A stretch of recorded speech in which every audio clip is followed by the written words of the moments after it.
This is the Boys Podcast on TV Podcast Industries, and we're talking about Season 5, Episode 3, Every One of You Sons of Bitches.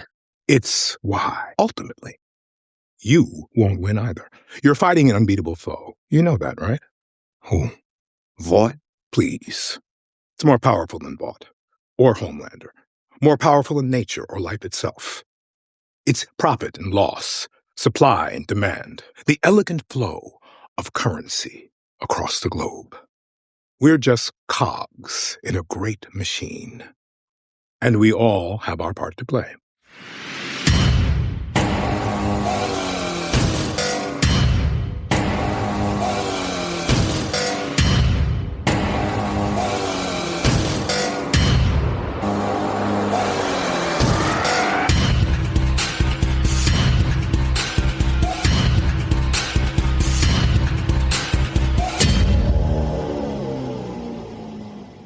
Welcome back, fellow boys and girls, to the Boys Podcast on TV Podcast Industries. We are talking about the third episode in Season 5, Every One of You Sons of Bitches. I'm one of your hosts, John. I'm one of your other hosts, Darick. I hope I can keep that in. I'm sure you can. Yeah. Heavens to Betsy's. Yes, welcome back to our podcast about the boys. Lots of stuff going on at the moment with Invincible, with Daredevil Born Again, and with the boys every week at the moment. So we're fitting all the podcasts in when we can, hoping to record each episode before the next one comes out, is kind of where we are at the moment, isn't it? Yes, so we're running a little late on our release of this, but we are here, and of course you can subscribe to us over on our website at tvpodcastindustries.com, where you can subscribe to us on any good or evil podcast player of your choice. Or on any bloody podcast player, John. That's true. That was what it was. Yes. And we also want to hear your thoughts. You can email us to feedback@tvpodcastindustries.com or pop on over to our Facebook group at facebook.com/groups/tvpodcastindustries. Or you can join us over in our Discord, the details of which are in the show notes right here. Indeed they are. And a quick reminder to you fellow boys and girls that we will be on to our third question of the boys pub quiz for this season. So remember to gather all 8 answers to the pub quiz questions at the end of the season and email them into us at feedback@tvpodcastindustries.com, and you'll be in with a chance to get your hands on some of the boys' goodies. And if you don't mind telling us where you're located in the world, that would be really useful when we decide what those goodies may be, so we can ensure that you're able to get your hands on them too. Yeah, that would be fantastic. But without further heavens to Betsy's, Darick, can you give us some of the episode details for episode 3 of The Boys? Absolutely. Showrunner for the show, of course, is Eric Kripke. This is based on the comic series by Garth, Ennis and Darick Robertson, with executive producers on the show Seth Rogen and Evan Goldberg. This episode was written by Ellie Monahan, working on the show since the beginning of the series, and wrote Season 4, Episode 3 as well, and the Season 2 premiere of Gen V. The episode was directed by Karen Gaviola, the third episode of The Boys after Season 4, Episode 2 and 6, and also directed 3 and 5 of Gen V Season 2 as well. So 2 people heavily involved in the crossover show. Gen V. Good stuff. Yeah. Nice little shorthand. Yeah, not even going to call that a spin-off show in Gen V. It's a crossover show now because so many characters appeared on that show, and there's lots of mentions of them over here on the main show as well. Absolutely. Hopefully we'll get to see them at some point. Yeah, I know. I was thinking that. Nice it's almost the same as Jessica Jones over on our Daredevil Born Again. Yes. When are we going to see them? Very soon. When are we going to see Jessica Jones? Yes, very soon, I promise. Good stuff. So, John, do you want to tell us what the game is with your synopsis for The Boys, Season 5, Episode 3, Every One of You Sons of Bitches? Sure. Vought cleans up Soldier Boy's image and he becomes a member of the Seven. Sister Sage reveals that the first version of Compound V, V1, which Soldier Boy has, slows the aging process so much that it makes him practically immortal.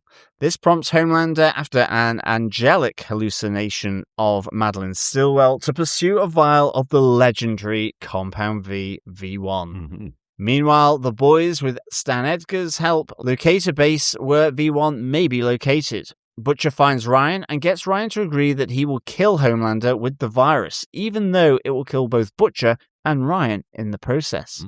Elsewhere, Zoe Newman, still angry at Butcher for killing her mother, also finds out that her father, Samir, is still alive. As they leave Butcher's makeshift laboratory, they destroy the remaining samples of the virus. Ugh. The Deep, Cindy, Dognot, and Black Noir II are after Stan Edgar for Homelander and arrive at his bunker. After getting inside thanks to Maverick, Translucent's son, who finally knows the truth about Huey's role in his father's killing, Noir captures Edgar.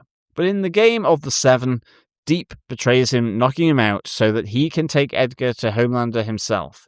In the fight at the bunker, meanwhile, Maverick confronts Huey, and in the fight, Cindy kills Maverick, and Annie kills Cindy. Against Butcher's advice and without the virus, Ryan confronts Homelander about the raping of his mother, Becca, which leads to a violent fight that leaves Ryan badly injured.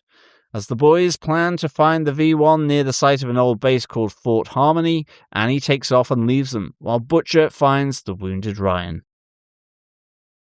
Some brutality in this episode once again, isn't there? Oh yeah, that was pretty brutal at the end with Homelander and Ryan, for sure. Yes, it was. People have been reminding me, if you haven't watched Invincible, people have been reminding me about a very similar scene with father and son.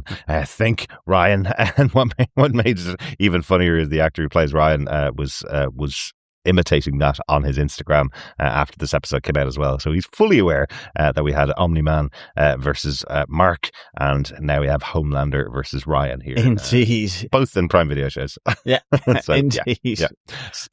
Daddy-son issues definitely going on in the superhero shows. Yes, there are quite a lot of parallels with what we're covering at the moment. There certainly are. So, yes. But all great stuff, which is actually testament to it, that there are very similar themes going on, but it is and feels different and fresh. It does. Between the two programs. I just wish they were stretched out a bit more so you would even feel those connections. It would be great. Yes, a little bit of distance between the shows when they release. Yeah, definitely. Would be nice. But let us get into our chosen moments for this. Our boys moment, the Seven moment, and of course, other outstanding moments from the episode. Let's kick off with the boys moment. Oi, oi. I'll take the first moment, I think, because it's really the opening of the episode. It's Ryan in hiding in Russia. Oh, love that they did this, because we were definitely questioning whether we knew something or whether we knew where Ryan had disappeared to. It's been a couple of years since the last season of the show, and just the fact that everybody's kind of talking around Ryan, but nobody's mentioning him. Nobody's allowed to mention his name in front of Homelander. We were kind of going, did something happen in between the seasons, or did we forget something since last season? But no, Ryan's been on the run. Ryan has to be in hiding completely because he's got these superpowers. If Homelander ever finds out where he is, he'll probably chase him down. So we have this opening sequence, which was so well done. It was like the Predator as the armed troops are going through this house in the darkness, and you just see these shadows of what we know as Ryan by the end of it, going through and taking them all out, because nobody can know that Ryan's there. Loved it, absolutely loved it. He's looking like he's been using his powers quite a lot. He's looking very powerful, and I suppose just as uncompromising as both of his fathers, Homelander and Billy Butcher. Even we have a moment where the leader of the armed forces is saying, well, I've got a family, and Ryan pays no mind to that. He kills him instantly. So Yeah, no, absolutely. It was a really good little opener, I think, for this episode. Firstly, just that, okay, here's Ryan. This is where he's been hiding out in Russia. And secondly, you see him sort of going after those Russian soldiers, like you say, a bit like sort of Predator or Alien, taking them out slowly but surely as their numbers thin. So yeah, I like this, because I think in the end this episode has some really good stuff around Ryan in it, where he's been, and clearly his relationship with his father. Yeah. So yeah, and also his relationship with Zoe as well, which I thought was really good that they came back to that. That Zoe's in contact with him. They have been in a relationship together. She texts him and he arrives. You know, there's a great moment where she texts him and he takes him about 30 seconds to arrive because he's flying from Russia to the US. But Zoe's kind of going, I just sent you a message. Where the hell were you? You know, as if he's been massively delayed, But I love that they're tying all the stuff up. We mentioned it before in the first 2 episodes of the season that we're in the final season now. So they are trying to connect all of the dots throughout the last 4 seasons of the show together in this final season. So no, definitely. Cool way to do that. I think that probably brings me on to my boys' point, which is that both Zoe and Ryan find out the truth about their fathers. Mm-hmm. And I kind of like this because, yes, initially it's about them coming together just outside of Edgar's bunker where Zoe meets up with Ryan. She wants to find Butcher with Ryan because of the fact that he killed her mother, but Ryan thinks that this is dangerous. However, he knows that he's being watched by Butcher because as she leaves, basically saying he's not got any sort of, he's too cowardly, he's got no bottle for this. He goes, I can smell the Tanqueray from here. And so a gin watch this episode, John. Exactly. I think it's suggestive here that the relationship that Ryan has with Butcher and certainly later with Homelander, all very troubled, all a little bit tense and unclear, uncertain, and in the end it comes down to the person who is the least awful in many respects. Yes. But I do like the fact that Zoe and Ryan have got this kind of connection. Zoe primarily because, not only is she really annoyed, she wants revenge for what Butcher did to her mum, and even, she tells Huey to go F himself when he tries to, in a sense, apologize to her for her mother getting murdered. Yeah. Like, she wants nothing to do with the boys, let alone Butcher, so it is all relatively tense between her and all these people that have descended on her grandfather's nuclear bunker, effectively. Yeah, you definitely don't want to be locked up with all of these people inside, but it's really interesting that she wants to take the opportunity to work with Ryan to kill Billy Butcher, and Ryan's going to go, no, I know you think you're strong. I know you think you have power. I know you think I have power. Yeah. But we can't go after Billy Butcher because he will kill you, definitely. Yes. He may not kill me, but he'll kill you. He might stop himself. But, absolutely. Yeah. I do like in this as well the fact that Maverick is also there at the same time, that Mother's Milk says to Stan Edgar, are you trying to start a new teenage Kicks? And he just like kind of very droll turns around to him and says, I believe children are our future, which was just great moment. Yes, really from, good. Stan Edgar. Really good. Maverick and his mango body spray. He's spraying constantly over himself. Like any good teenager would. Yeah. But ultimately what happens here is that Zoe also then finds out that her father, Samir, is alive. She catches a ride with Frenchie and Kimiko. She hides out in the back of the van as they go back to Butcher's temporary laboratory, and she is about to take out Samir when he turns over. He's asleep. He's in his makeshift bed. And suddenly she realizes that not only did Butcher kill her mother, he's also been lying about her father being dead after showing the sort of bottom half of his leg that he chopped off. So she's been thinking he's been dead. All of a sudden, she realizes that he's alive and working to create the virus that will ultimately kill her as much as anyone else that she knows, like Maverick and Ryan. So, and did Billy also tell Samir that not only is his wife dead, but Zoe's dead as well?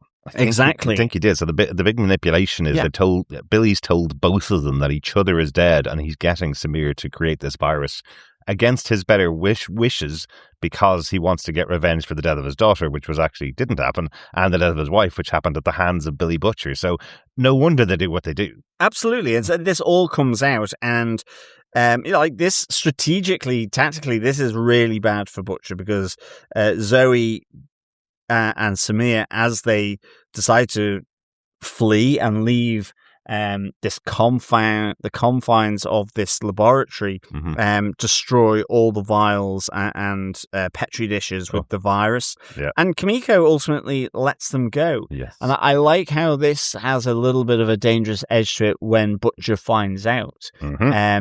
And you can see his little dark worm and vein moving around his forehead. Yes, because you can. basically Kimiko said, "I let them go because you were being awful, effectively." Yeah. And Frenchie has to step in and say, "If you kill her, I will not work on the virus." So his better judgment kicks in here, really.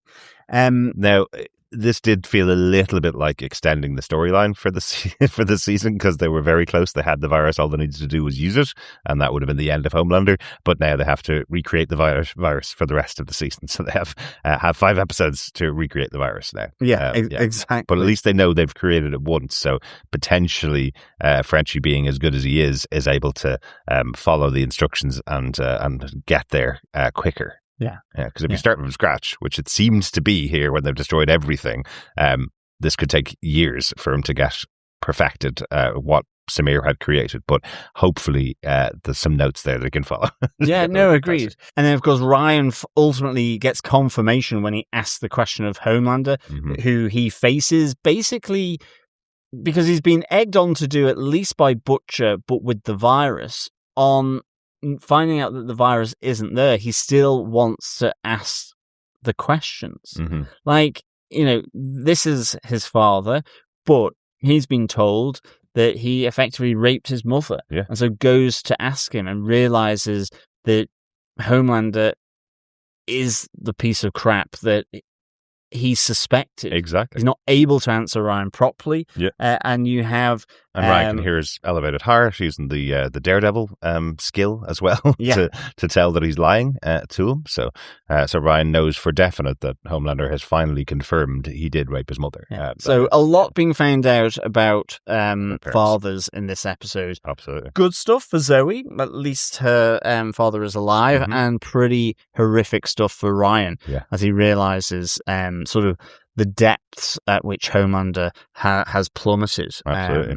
But he probably knew that anyway. So I kind of liked how this all kind of came together here. Yeah, lots of revelations and reveals for the younger generation here. I just want to underline what you said about Stan Egger's response about, I believe the children are our future. Good joke, of course, because it's connected with Michael Jackson's line from a song. But he doesn't say no. And he does have, maybe not by the end of this episode, he doesn't have translucent, but he does still have Zoe. He does still have the Gen V characters. So maybe Stan Egger is going to set up his own version of Teenage Kicks in the future with those characters in a future spin-off. Yeah, and I mean, he was well planned enough to have a nuclear bunker that ultimately only gets breached because of someone knows the code. Well, exactly, yeah. But so, given he's been there day in, day out, likelihood is that there is some form of a plan potentially here with Zoe. Even if it is with her coursing Ryan, that is part of the strategy for Stan Edgar and indeed for Zoe. Who knows? But I think we can move on to our 7 moments. You're not the real heroes. I'm the real hero. Yes, our 7 moment. I think... Where do we want to go? Do you want to go first? Yeah, I think I can kick this off. So, Soldier Boy ultimately is alive and well here. Yes, he is. And he's getting a gong as he joins, his, in quotes, rightful place in the 7. The other side of it here is that Soldier Boy is confirmed as being Homelander's father, which Homelander tells the press. Why, John? Why did you tell him? Well, I'm guessing it's because he needs the limelight to be shone right back at him. Yeah, it's been taken away. It seems like the attention is taken away from him for a second, so he has to make a massive announcement.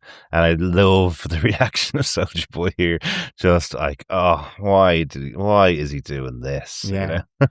But all the other reveals that are coming out around it is all about this V1, which is a massive reveal for the show, because we've known about it for a couple of episodes, of course, for a couple of seasons, of course. But V1, the unofficial version of Compound V that Soldier Boy and the rest of his compatriots got can keep them alive forever. It slows their aging so much that they can live forever. They will be immortal, effectively.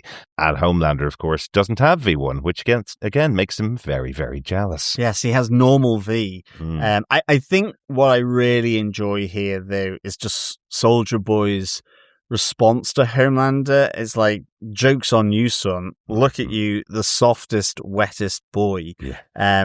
Because he's got the Rolls Royce, the gold standard of V1, at least in terms of protecting him from viruses. And you have Homelander in basically with the newer version that looks like the old version, but maybe has the bonnet of, I don't know, a Ford Escort underneath it, or something like that, like a Capri, I guess. Okay. Yep. So it's kind of really interesting. I do like that we get a little bit of history of the V1 compound. That it's like Operation Paperclip, where Vought was brought over from Europe after World War II. He had been doing all this testing in the concentration camps. So a bit like a Dr. Mengelev. Or Dr. Mengele, is it? I think in the concentration camps, or the infamous one that kind of did lampshades with human skin and all this kind of stuff. Whereas Vought was trying to test the V1, unsuccessfully, but lots of people to test it on. Operation Paperclip equivalent comes over. It starts to get a little wobbly for him because, yes, people are dying by his continued testing of the Compound V that he's doing. And in the end, the Cold War means that he is given the carte blanche to go ahead and continue the tests. And hence you get, Soldier Boy, but equally all the other V1 soups. But it's a small number of people that have managed to survive the pure slaughter of this experimental testing. Yes, it is. And a lot of this, I think, is lay up for the spin-off show, the prequel series that we'll have with Soldier Boy. It's just the fact they mention Stormfront so specifically in here, and we get a reaction from Soldier Boy at the mention of her name. So that's to be played out in the other show. The fact that we get a bit of the early history of how it was developed as well, with characters we're going to see in Vought Rising coming next year. So a lot of this story is just a bit of background, so that when we do see these characters back in Vought Rising, that we'll understand where they've come from. Yeah. But even the point then that because now everything becomes dedicated to finding, recreating, and testing to get a V1 equivalent or to back engineer it for Homelander. He even starts to say, well, we have camps of criminals to test on. Exactly. It's the same kind of concept, but thinks it's something different. Yeah. But it's not. Exactly. It's the same old fascism, just given a different spin. Yeah. Yeah. He is effectively confirming that the camps where all the Starlighters are, the freedom camps, are definitely concentration camps, and he's willing to use them exactly the same way that Vought would have used them back in the World War II. So yeah.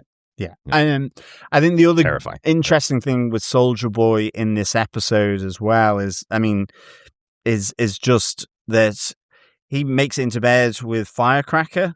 Heavens to Betsy. She has a good old ride there by the looks of it. And their conversation about the guns beforehand, the gun foreplay, I guess you call it. Exactly. It's hilarious. But we also have another reference to Shari Lewis from Soldier Boy, who was a puppeteer of Lamb Chop, I believe. Yes, John, way before our years. But yes, she would have been doing kids' TV shows back in the mid-50s. Someone that would have been a contemporary of his back in the 50s. Yeah, Shari Lewis, an old Soldier Boy at it. Well, rabbits or sheep. In Studio 54, yes. Yes, indeed. The other interesting thing, though, we get from this post-exhaustion kind of stage in bed is Firecracker saying, well, I'm a really good read of character, and I haven't seen Homelander look at anyone like he looks at you, Soldier Boy. And Soldier Boy, it's kind of interesting from Soldier Boy. He's kind of, in a sense, he's trying to learn a bit about Homelander. Yeah. But Soldier Boy says, but he's a strange guy, and I've had a threesome with Gary Busey. So yes, I like the fact that there's something happening here. Like, Soldier Boy is quite happy to sort of lay it on Homelander that, well, you know, you're in a bit of a mess here because you don't have V1. I do. Yeah. I'm basically immortal.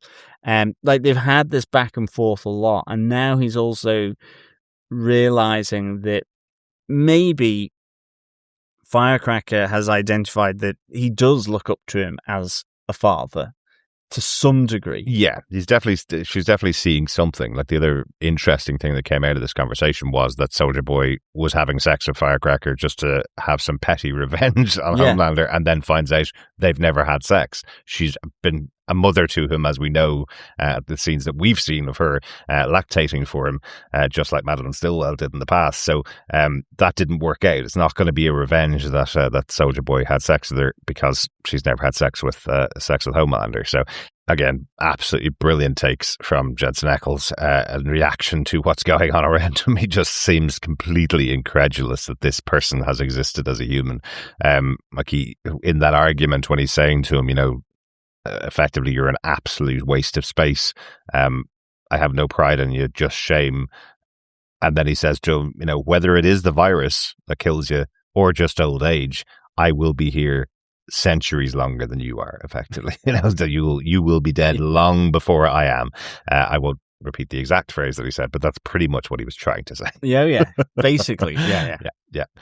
Anything else on Soldier Boy, John, for the episode? No, I think just, again, really good to get this character. It's just the dynamic that he brings with Homelander. It's almost like just it's petty rivalry. Absolutely. But it's like petty rivalry between gods. Do you know what I mean? And exactly that. They have all this power and so on, but it's the little things like, well, I'm going to have sex with someone who I think you've had sex with just so that I can tell you the next time I see you. Exactly. All this kind of stuff. I've got V1, you don't. Nah. Yeah. That kind of thing. It does feel like those stories of Mount Olympus, doesn't it? Yeah. And it's just that really good childish dynamic between these people that believe they're doing, you know, God's work. Well, yes, in a sense, their own work and their gods. Their own, exactly. Yeah. exactly. I have a 7 moment as well. My 7 moment is the horde of angelic hosts visiting Homelander, because it is one of the most messed up moments we've seen in The Boys for a very long time. As we have the return of Madelyn Stillwell, in full regalia as an angel, or a doctor. No, or Jesus? No, and the angel is what she comes back. What a week to do this particular scene as well. Having a religious icon scene. Mental. But the craziness of what's effectively going on in Homelander's head. He's seeing, this is obviously a vision in his own mind, where he has this person that he murdered again. You know, he blew out her brains back in season 1, but he's hearing the voices of everyone around him chastising him, criticizing him. He's hearing the voice of Soldier Boy. He's hearing the voice of A-Train until Madelyn Stillwell arrives and tells him to baptize his enemies in blood. She's telling him he should rise up to being a god. Interestingly, it kind of clarifies that reaction that he had back at A-Train's funeral when the priest on stage was calling out for everybody to worship the Lord, and you saw a bit of a look cross over Homelander's face. Here, we realize that look was Homelander going, why are they worshipping God? I'm here, and I've saved more people than God. Yeah, They and he should has be that worshipping again. me. Yeah, He has that again in the Vought Tower when they're pardoning Soldier Boy. Mm-hmm. So you have the light and again, you have Madelyn Stillwell saying, "My sweet little boy." Exactly. So it's another little flash to that. Then you've got the big hallucination where she's basically saying, well, who is more loved than Jesus, the one true God? It has been foretold. So now he is hallucinating that there is a predestiny towards everything or anything that he does. That's how he can justify it. As you say, bathe them in blood, rid the world of wicked non-believers, skin parents in front of their children. It's just awful. All Absolutely of this. awful. And then, he questions it and goes, well, what happens afterwards? They hate me. I want them to love me. And this version of Madelyn Stillwell is saying to him, we'll kill them all until all that's left is you're faithful. And once it's only you're faithful, then there's nobody to go up against you. Nobody will find anything wrong with that because you've rooted out everybody. So it's mental what's going through his mind. It's mental around what she's actually saying, and then the sort of the fact that the light of the world comes from her chest. The final denouement as her boobs light up and light up Homelander. It is so in parts funny and disturbing. It is, absolutely. And what it leads to afterwards, we had the confrontation between Soldier Boy and Homelander earlier on in the episode. What it leads to afterwards is him in a bath full of breast milk that he's gotten in from the children's unit from the local hospital. So he's bathing in newly expressed milk and then stands up fully naked in front of Soldier Boy. And Soldier Boy puts him down again. He's trying to tell him, you're not disappointed in me. I'm disappointed in you. You've done nothing with this great power that you had. You never should have had it. I should be the one with the great power. And Soldier Boy, I love the callback to season 4 here. Soldier Boy looks at him and goes, all I see is basically a man baby with grey pubes, which is a callback to, if you remember how season 4 started, he was plucking out his grey pubes. So, exactly. So I love that. It's like he saw through everything and picked the one thing that would really injure Homelander. He's getting old. Yeah. Well, and he says, I will take my immortality and I won't waste it. Like, it's like, what have you done with it? And then, but the riposte now to this is, well, I've been visited by an angel. Yeah. And there is a predestiny to my rule, effectively, and he is assured that there is a vial of compound V1, and that's it. It's that certainty of absolute faith, unwavering faith in the truth of a God. Yeah. And this is where we've got now. I'm guessing in the week that's in it with certain AI generated imagery, you think that there's other people in this world that have a similar view of themselves. And so this is all both absurd, hilarious, troubling, very prescient given the times we live in. And it's like, oh my God, how did they get this so correct? I don't know. I have no idea. But yes, very scary, even just in the show, simply. So, well, yeah, exactly. Yeah, heavens to Betsy. And unfortunately, it's also out in the real world too. So, just really interesting. I wonder if just one of the writers had watched the 90s show Touched by an Angel, where each episode there's a moment where the angel helping out locals goes, I'm an angel, and tells them how to sort their life out, and then went, do you know how we could pervert that massively? We could turn it into Madelyn Stillwell, who says, I've only got one more thing to do here for you, and then opens up her top to show him her angelic breasts. That light up the world. Light up the world. Oh, my God. Well, I think that's probably enough on our 7 moments, John. Should we move on to our final section? Yes. Let's go on to our other outstanding moments of this episode. Thank you. You have 5 minutes to make your openings. Oh, I love that clip. That is the exploding heads from back in season 3, if you don't remember. So it's a moment that stood out to us as a bit of a shocker and something different from the main antagonist and protagonist moments. John, what's your outstanding moment from the episode? My main one is that Cindy ultimately gets killed in the attack on San Edgar's bunker. Right. And it's mainly because she's been floating around. She was there sort of last season. Yep. She was there at the start of this season there in episode 1 at the Freedom Camp, being one of the camp guards and blowing up people's heads, as is her will. And I just like the fact that here she is doing this to Huey, and it looks like, as Starlight walks in, that Huey effectively has just been killed, and Starlight kills her in response. Yes.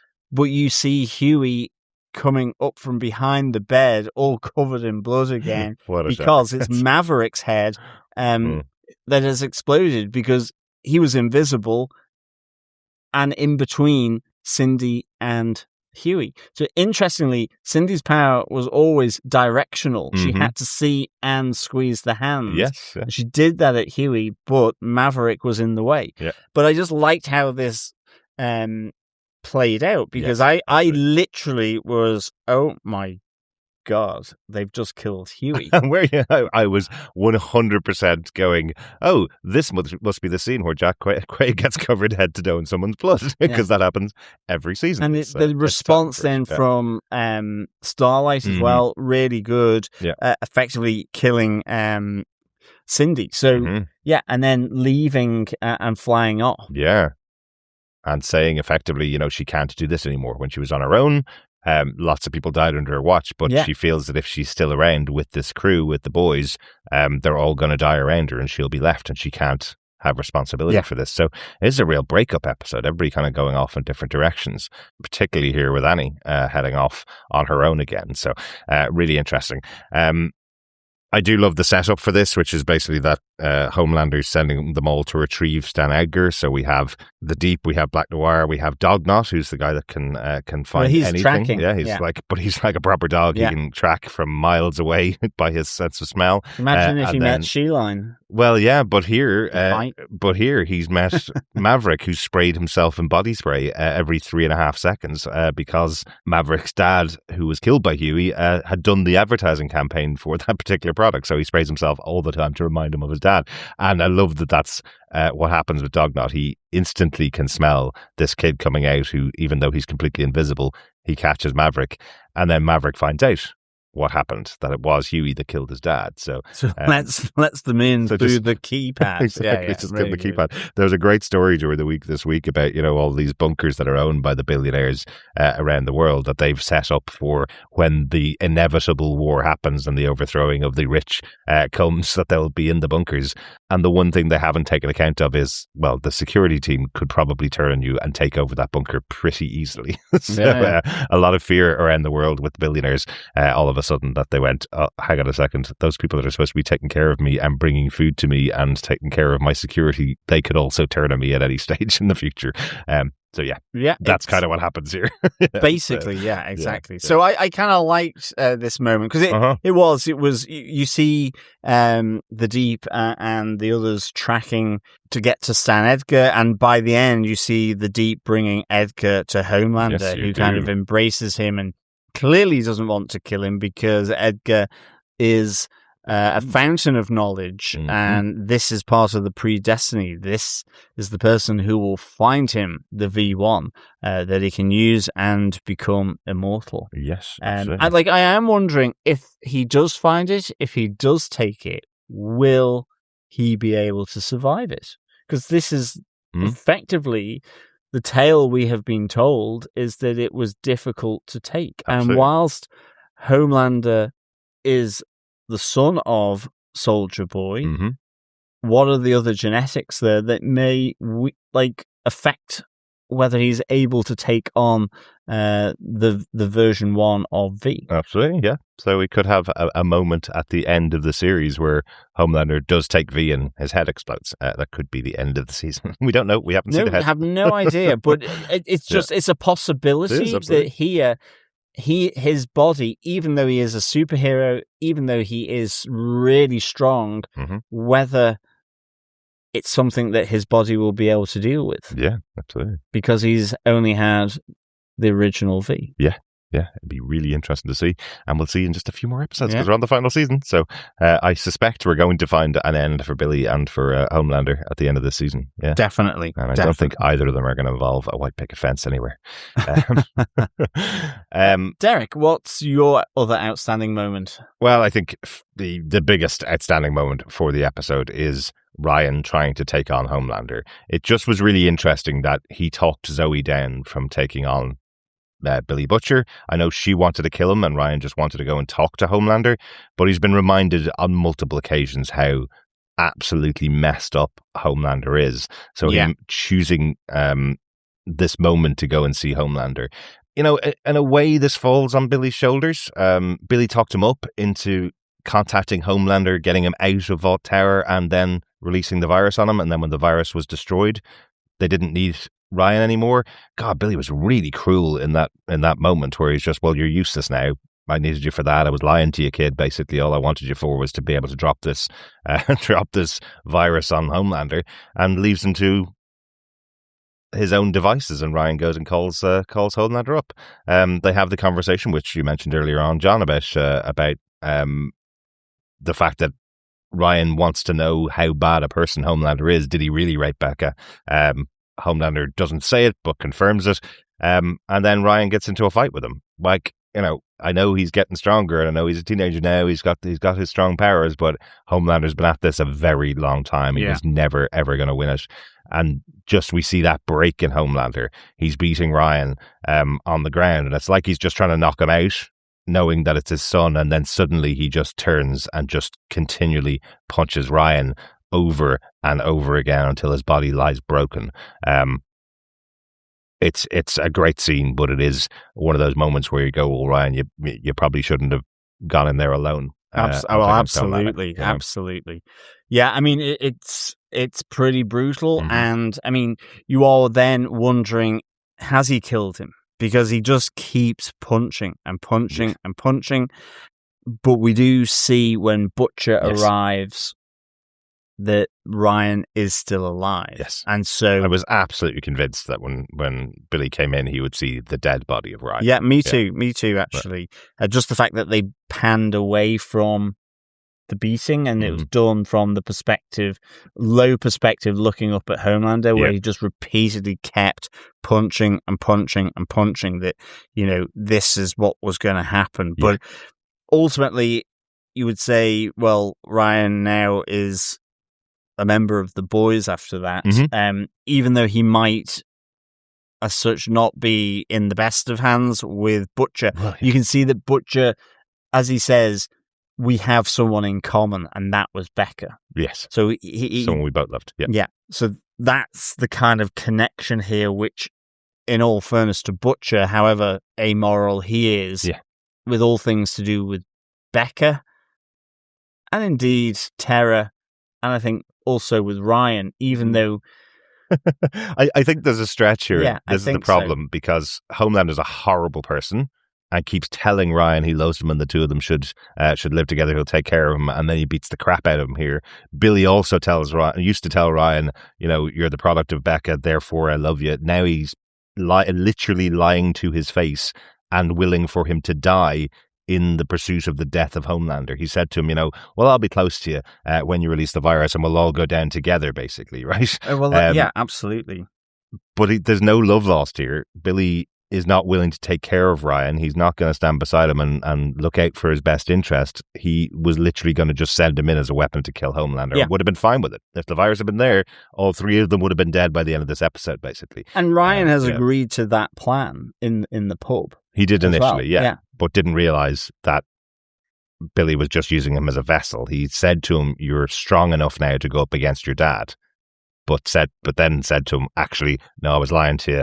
I only wanted to use you to deliver the virus. Like, brutal. So it might just be a union of convenience to take out Homelander now for Ryan. There's going to be there's no friendship or relationship between Billy and Ryan. Or there's a turning point here in seeing Ryan. Maybe. Because it felt a little like that. Yeah. There's always the thing with Billy that you don't really know what's going on in his head. He masquerades with this persona.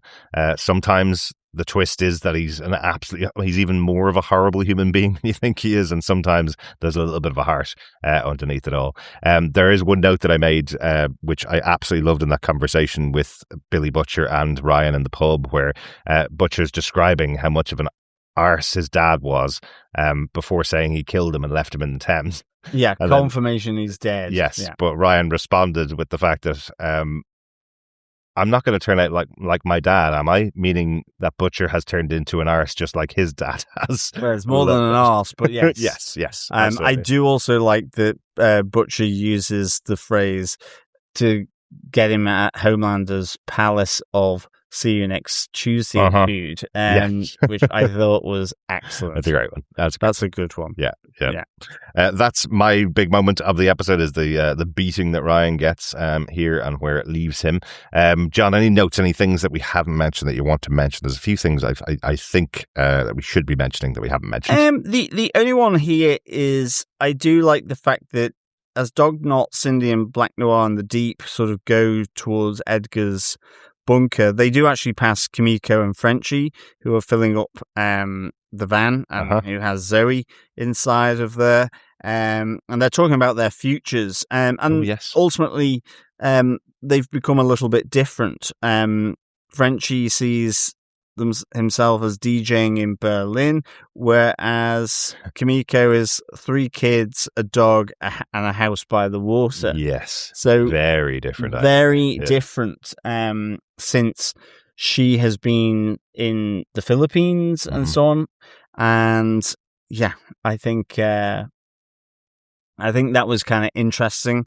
However, Frenchie, also is still defending her. I think it's not like something insurmountable. I think it's just the realization that they're in different spaces, but there's still a connection there. Still love between them. Yeah, absolutely. I also like that moment in a lot of people's relationships. You fall in love with someone, you spend your time with them, you absolutely adore them, and then you realize, well, hang on a second, we're in very different spaces. And I think the idea that Frenchie could see a future where he'd be able to have kids after everything he's gone through, it's not possible. And I think he assumed, given Kimiko's upbringing, that she would never consider having children as well. So it is quite interesting that they're on these 2 completely different paths. And I am still liking that Kimiko is effectively speaking in porn subtitles as well. My God, her obsession with the amount of porn that she's watching is a bit crazy as well.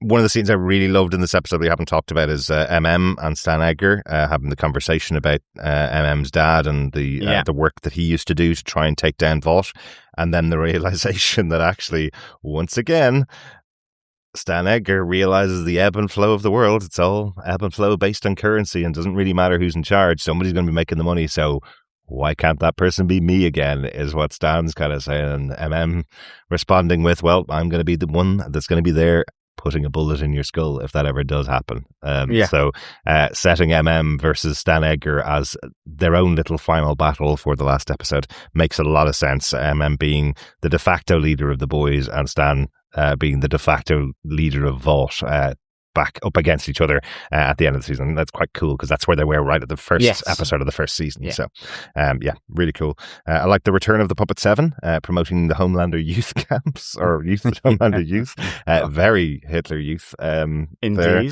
I love that Sage smiling away at the recording, going, I don't know why we're trying to convert other people to this. We can just convert the children using these puppets.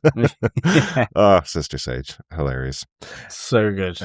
And then the final one is just a mention. The Deep knocks out Black Noir, so that he can bring Stan Edgar back to Homelander himself, so he can get all the credit for what he's doing. My God, what is the Deep doing? I thought the Deep and Black Noir were supposed to be compatriots. I know it's a new guy.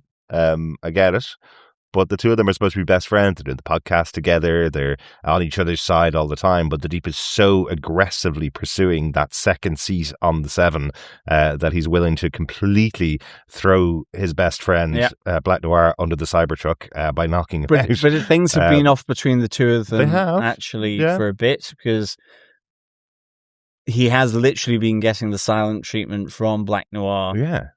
who we know speaks now. Exactly. Yeah, we saw him in Gen V. He was a character that has been able to speak. The Deep knows that he's being played by an actor who can speak, but we haven't heard him talk this season at all yet. So, why is that? Why is it? I think we will find out. Yeah, I think you have a theory and you're not willing to share it, John. Well, I think it's more. I'm wondering if it's polarity that's in that suit. Oh, from Gen V? From Gen V. I don't know, but it's just the fact that he was captured by Black Noir, then was released by Sage, and then to help get rid of Godolkin, who had come back. So I don't know. There's a feeling here whether he took Black Noir out, because whilst Black Noir was Black Noir, whether the new phase 2 of Black Noir has quite the same cutting edge, but he seems to be much more silent compared to how these two bros were prior to that. Oh yeah, it's a very, very interesting idea, John. Yeah. So we'll see.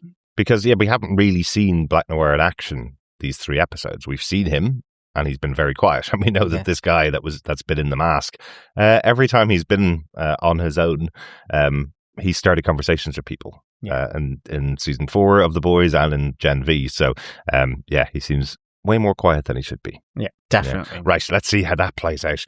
But John, overall, what did you think of the episode? I absolutely really enjoyed this episode. I give it 5 heavens to Betsy's out of 5. You love that, didn't you? I really do. That's just such a great turn of phrase from Firecracker. It's kind of, I guess the other one that I would have used, I can't use because of our PG rating. Yeah, we're not. But I think it's what Soldier Boy calls the liquid that Homelander is bathing in. Oh yes, that one too. That's pretty good. So that was quite good. I thought you were going to go for the fortress of. Well, there's that one as well. The fortress of Solitude with a C. Yes. I just really enjoyed this because I like how it played out with fathers, whether it's Soldier Boy, Samir, and with then Homelander.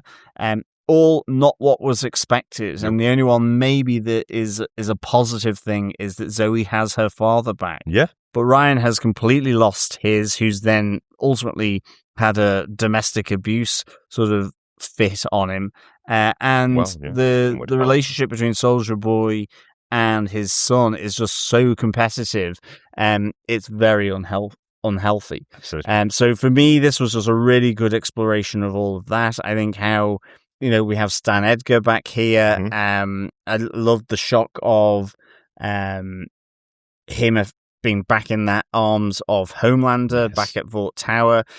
Maverick finding out the truth, only to be then killed by Cindy, and that was, to me, was a really good shocker. So I really enjoyed this. It's all basically a race to Compound V version 1, effectively. Yes, Fort Harmony. Next episode. That's where the boys are off to. That's where they found the potential that V1 was still available there, wasn't it? Yeah. So let's see how that one. So 5 heavens to Betsy's out of 5 for me. I really enjoyed this. Fantastic.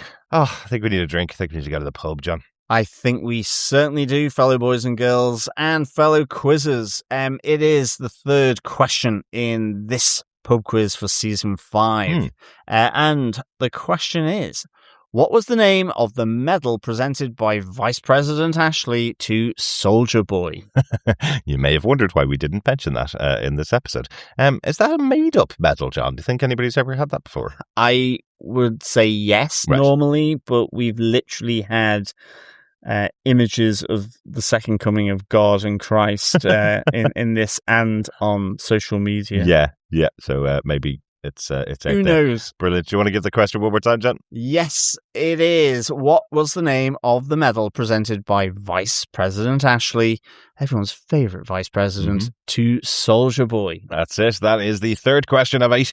Collect all the 8 answers together at the end of the season. If they're correct, you could be in with a chance of getting your hands on some Boys Season 5 goodies. Email them into us to feedback@tvpodcastindustries.com with where you are in the world, and we'll put you into the hat at the end of the season. Yeah, excellent stuff. Good luck, fellow quizzers and boys and girls. Remember to get those answers into us at the end of the season. Absolutely. Time to hear some feedback from our wonderful fellow boys and girls. First up, we have a voicemail in from Harrison Fox.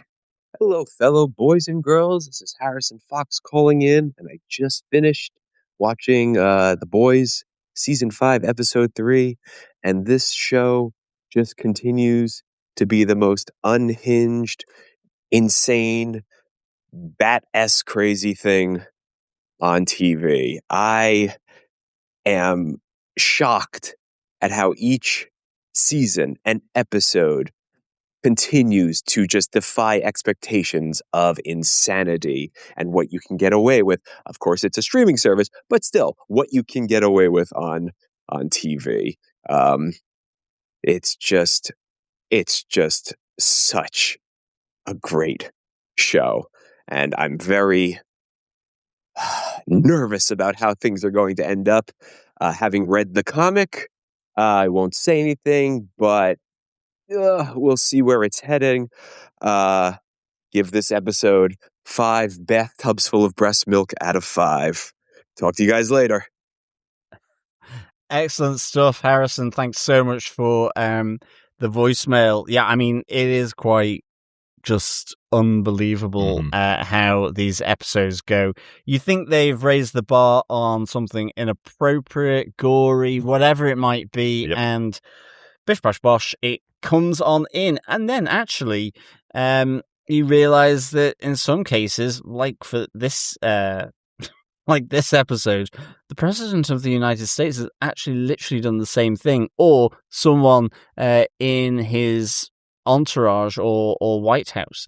So that was the most crazy thing that I thought around this episode. So which is really kind of interesting, because it's like, I'd love to ask the writers, I guess you're trying to get into the head of an egotistical megalomaniac. Yeah. And you're like, does this extrapolate? I don't know. It's just because it's fantastic TV. It's because we tend to see that the real life person is so unpredictable. That's why it seems so shocking when something that they do on this show is replicated in the real world, because you're going, well, they can't possibly have predicted that that's what was going to happen in the real world. And it seems like they did. It's crazy. Brilliant stuff. Thanks, Harrison, for your feedback. Yeah, absolutely. I mean, it always takes me back to Amanda Annucci, who did In the Thick of It, which was in the UK, but also Veep in the US, Veep wasn't it? in the US, and kind of political satire. And he's basically kind of made the point repeatedly. I think even in maybe the first term of Trump back in 2016 is like, well, and it even goes into like British politics with Brexit and so on. It's just like, well, satire is dead. It's really difficult to actually make it that absurd that it becomes political satire. Yes, it's not even satire anymore. We're just sitting around laughing at how crazy it is as the world burns around our ears. There's no way to criticize it, no way to make up things that are funnier that are happening in the real world, but they're actually happening, which is terrifying. Anyway, let's move off that. Let's move on to a bit of feedback on email from Christina, who says, oi, oi, fellow boys and girls. As we are in the final season, I thought it was high time I sent in some feedback to one of my favourite pods. Another fantastic episode, more and more stakes abound for the boys and antagonists in episode 3. Is this confirmation of a human side to Butcher? His reaction to the absolutely shocking and brutal attack on Ryan shows there's still empathy and sorrow in there, somewhere. Ryan put up a pretty good fight initially with his father. Let's hope that's a good sign for future takedown.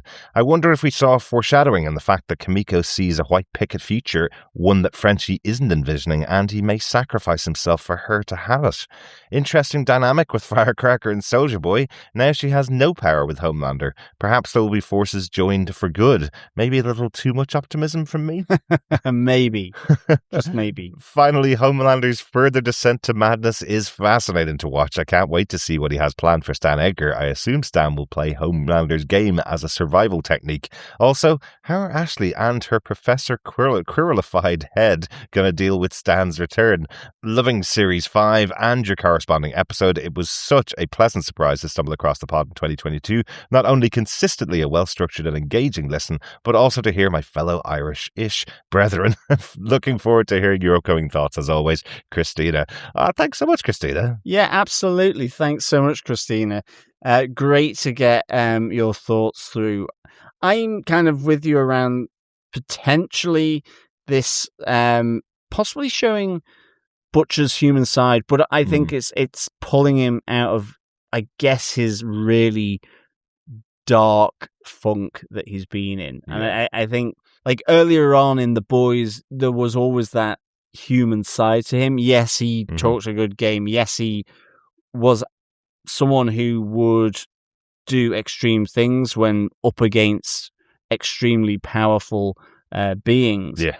But there was always that human side, and through whatever it is, whether it's desperation, the loss of people around him, like Mallory, like Becca, he has gone into this desperate bid to try and match Homelander as the only way. And maybe, just maybe, that final scene is showing that he's suddenly realized his human side again. Maybe. Because, Huey has been saying, you've lost everything. Where's your humanity? So it's really been sort of flagged here by Huey. Yes. And maybe this just helps him to understand he pushed it too far by becoming like his enemy, effectively. Yeah, maybe he's gone too far. Maybe he will realize it.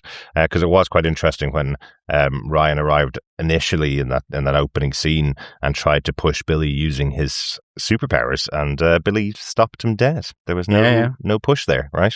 He's not as much of a pushover anymore now that he's taken V and has his little tentacles in there as well. So, but yeah, very interesting. Great to hear from you as well, Christina. Thanks so much for your feedback. Yeah, thanks, Christina. Also on email, we have Coffee and Vodka for episode 3, who says, "Greetings, fellow forever defenders. With our double MacGuffins established, the virus and V1, and the character deck well reshuffled, it's anyone's guess what will happen next. The only certainty with the next major kerfuffle point located, the mysterious army base, is that we're looking at another cast reduction point very soon. Should Ryan survive this season, I'd hate to be the one footing his therapy bill. Speaking of psychosis, it's nice to see Homelander come down with a classic Messiah complex, complete with a vision of Madelyn. Possible programming by O'Father, maybe. Ooh. And Huey's completed his father and son guts bath set with Translucent and Maverick. So there's that. My only ask at this point would be the inclusion of the Gen V crew sometime soon. So far, so gooey. 4 body spray miasmas, lamb chop memories, and violated viruses out of 5. Peace and take care. Coffee and Vodka." Great stuff. Thanks, Coffee and Vodka, for the feedback. The therapy bill, I think, for Ryan is going to be huge, and he probably will need it because I think he's survived that punch, the punch down from Homelander. So I think he's come close to that point where he could have died. Yeah, absolutely. It would be interesting whether he does survive, but I think he will. But yes, lots of therapy. Yeah. It's such a big episode for Ryan that they've had loads of videos of him over the course of the last 4 seasons of the show. He was revealed in the first season, and just the actor who plays him now, Cameron Corvetti, just seeing him age over the course of these. It's about 7 years since his first appearance, and then to now, he was such a tiny little kid when he was thrown off the roof by Homelander to test whether he could fly, and now here he is standing toe to toe against Billy Butcher and then Homelander in one episode. So, really good. It's really cool. And I love your thought that this could be programming by O'Father on Homelander. Love that is a great idea. Yeah, really like the sound of that. So is O'Father trying to create the new Messiah? At the funeral of A-Train. Ooh, how cool is that? Because he is there as well in Vought Tower with Soldier Boy, I think. Right, is he? I think so. Yeah. But I'll double check that. Absolutely. Great stuff. Thanks so much, Coffee and Vodka, for your feedback. Thanks, Coffee and Vodka. Next up, Meryl Smith says, welcome back, fathers and sons, which is what this episode should have been called, given how heavily the themes of father and sons were rampant throughout the episode. Absolutely. First things first, I've been watching several movies and TV shows by the time all these other shows, Daredevil Born Again, The Boys, Invincible, have come out, so it's kind of thrown my normal way of doing things off. Normally, I would have been sending emails about the episodes as they come out, but this setback has changed things, so some of the episodes will still be talked about and sent in different sections at different times. Just giving you guys a heads up beforehand. Hopefully the situation is back to normal next week. Now, back to this episode. I'm so glad we didn't lose Soldier Boy, at least not this early in the season, because Jensen Ackles just brings a spectacular presence to the show in a way where you're always enthralled whenever he's on screen, and he really just doesn't say anything and makes it work. His scenes with Anthony Starr are just the highlight of the episode, and you can just tell by his performance that he thinks he's in another show, and all his reactions to Homelander being a dang-ass freak are the actor's genuine reactions, and he's just improvising in the moment. I'm fully convinced this show has some type of milk sponsorship, and this is a weird way of promoting their product. It's always nice to see Madelyn Stillwell, and that imagery could not be more perfectly timed given what happened in the world a couple of days ago.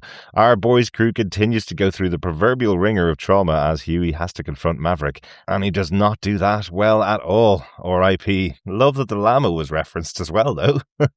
A dynamic that I didn't know that I needed, but I'm extremely grateful for, was that one of MM and Stan Edgar. The way they discussed the ways of the world and their place in it was really nice and had some deep themes to it. The moment I saw Firecracker and Soldier Boy interact, I knew they were going to have a 4th of July special or make fireworks. I had a load of different euphemisms that I came up with, but these were the top contenders. Heavens to Betsy.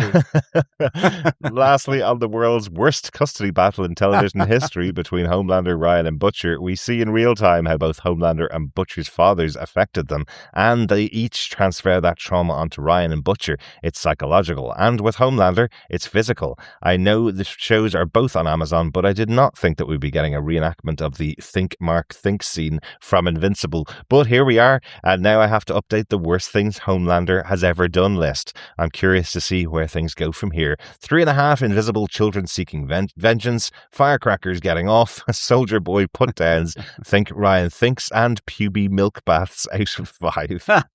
Grey puby milk bath. Uh-huh. Excellent stuff, Meryl. Really glad you're enjoying the show by the sounds of it. Loving your thoughts here for sure. In particular, the 4th of July specials. Really good. I wouldn't mind getting that list for when I'm next in America to speak to the American in-laws. Oh, really? What's happening? Yes, your brothers. My brothers, yes. Your brothers-in-law, yes. It's really interesting. There was one of the interviews that Jensen Ackles had done has said that there is a scene coming up, as we know, with the 3 main actors from Supernatural, Misha Collins, Jensen Ackles, and Jared Padalecki, and Jensen Ackles has revealed that they did an alternate take of that, where they're characters from Supernatural in the world of The Boys. Excellent. Which we all want to see. Yeah. We hope, if this is going to ever get released on physical media and they have outtakes, that has to be there, doesn't it? Because you can imagine what the Winchester brothers would react like if the world was full of these types of superheroes. I would say the shotguns would be coming out pretty quickly, wouldn't they? Well, I think with Misha Collins, could reprise his angelic role, and the others taking down demons. There you go. Yes, exactly. Great stuff. Thanks so much, Meryl, for your feedback. Yeah, thanks, Meryl. Great to get your thoughts in. Over on Discord, Kenlog says Soldier Boy is going to turn on both Homelander and the boys, is my guess. Meanwhile, Walt658 says it will be interesting if Soldier Boy is now depowered. Either way, he's going to be really angry at Homelander for not warning him about the virus. Ashley is now Quirrell-Mort from Harry Potter, the Philosopher's Stone. Dr. Bob goes, given we've hit them with gore, sex, torture, violence, coercion, and the disgraceful waste of donated breast milk, how else can we rip them up? I know, let's do an episode all about family ties and how traumatic they can be. Cracking plan. Shall we add a pint and call back to the first murder little Huey did? Go on then, As an extra treat for you, real conversation in the writer's room, possibly. I quite enjoyed this episode, even forgave them the crap explanation of cell surface markers and virology. Ooh. Okay, yes, that would be the spiky thing and the smooth thing. Yes, exactly. Excellent stuff. Yes, that did seem a little bit simplistic. It did, but my simplistic understanding of biological science meant I could understand that. I got it. The that one has spiky bits that can keep the virus on it. That one doesn't, so you can't possibly do it. Brilliant. Thanks so much for that, Dr. Bob. Yeah, thanks, Dr. Bob. And also, I think now we've seen Soldier Boy's probably not depowered because he's got the V1 version 1 compound in his bloodstream. And I think, Soldier Boy is the nice little grenade here. He is. Like, who will be hit by the shrapnel? Will it be both Homelander and the boys, or maybe one will get a more full in the face amount from that explosion that is going to be Soldier Boy? I think it'll be in every direction. Basically, he'll punch at anybody who tries to deny him his immortality, really. And yes, Quirrell Mort, absolutely, for old Ashley. I wonder, was that the nickname that lots of people gave? I don't remember back in the day when I was reading those books. Quirrell Mort. I don't remember that. No, I don't think so. I think it's... I'm sure it is. I'm sure it's possibly, yeah. Yeah. Great stuff. Thanks so much for that feedback on Discord. We also have some feedback here from Joe Herbist. She said, definitely enjoying this season more than last. I haven't had a chance to listen to the new episode yet, so not sure if you've discussed this, but what's up with Black Noir? Someone wondered if maybe original Noir had gotten the V1, so survived Homelander killing him, and he's come back to replace new Black Noir. But it doesn't seem like he was around back during early days of Vought, and his name wasn't in the files they read of people who got V1. Homelander could see through his suit, so it seems unlikely it's anyone other than Noir 2, but I don't know what would explain his odd behaviour. Maybe given what Deep did to him, he'll take some action next episode to reveal what's going on. Yeah. Thanks, Joe. I think, that puts paid to my theory that or your theory that polarity is in the suit, because, Homelander would probably see through that, wouldn't he? I guess so, unless polarity can do some polarizing that maybe sort of disrupts Homelander's vision. But even the heartbeat thing, that Homelander might sense, that nervous disposition, unless the reason why he's so silent is he's having to focus on how to effectively maintain his subterfuge, really, so that he isn't noticed by Homelander. But I think you're right. There is an oddness, though, that's crept in between Black Noir 2 and the Deep, so definitely it'll be good to get some kind of explanation there for sure. Yeah, great stuff. Thanks, Joe. Yeah, thanks, Joe. And finally, over on Facebook, we got a bit of feedback in from Heather Wallace, who says, are Kripke and crew time travelers who popped ahead to the future and saw the Dr. Jesus post and wove a close copy of it into their script for episode 3? Or are they actually embedded in the White House and are creating a real-life dystopian hellscape? Either way, this show is as chilling as The Handmaid's Tale. Absolutely. I must say, I was wondering as well, are the White House just copying what's being done in these shows now? Like, it is interesting that we didn't get them for this season, but usually the screeners come out about a month before the episode comes on air on Prime Video. So it's entirely possible that someone within the Trump administration saw these episodes as previews before they were released and went, this sounds like a really interesting thing to do to distract people from certain files again when it gets around to it. So we'll schedule it for the same week as that show that I've seen all the episodes of. Absolutely. I mean, this is just crazy at this stage. The parallels. We'll see how it goes. See if he starts a war. Absolutely. Yep. Excellent stuff. That is it for all of our feedback for this episode. You can continue to send in your feedback to feedback@tvpodcastindustries.com. I've said feedback a lot there, but pop on over to our Discord, of course, as well.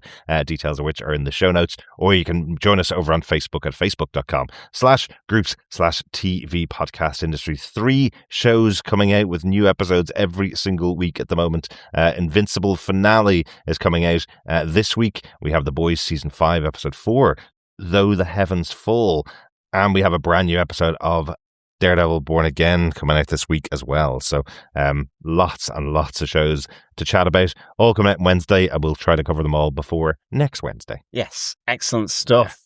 Well, I think with that, fellow boys and girls, great to have you on board, as always, for the podcast. Mhm. Until next time, though, keep watching, keep listening, and, of course, keep proclaiming Betsy in heaven. Bye. Bye.